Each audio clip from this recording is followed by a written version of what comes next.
Hi guys, linisin muna natin itong kinuha namin mga daon. Pang ano tayo, pangtanggal ng mga sakit-sakit. Dahon ng biyabano. Tiding!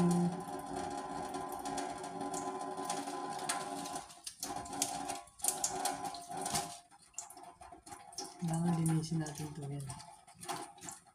Oh, okay.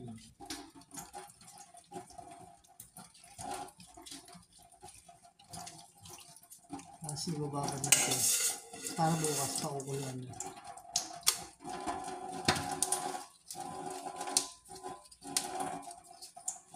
Iniinom po namin ito sa umaga para ano po,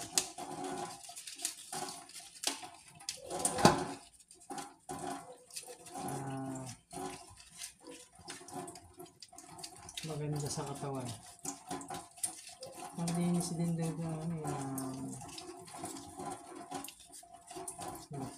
kidney.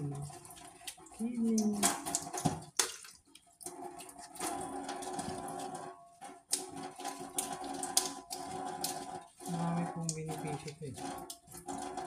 Ayon sa pag-aaral. Like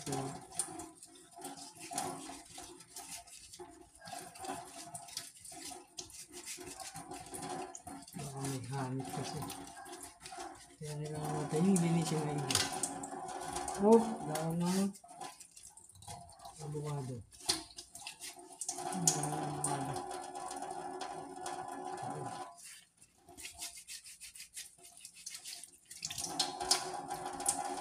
Sa tubig. Dahon ng suha. Tideng! Na-UP na. Ang dahon po ng suha niya. Parang may tinik-tinik yung ano na ito yung tangkay.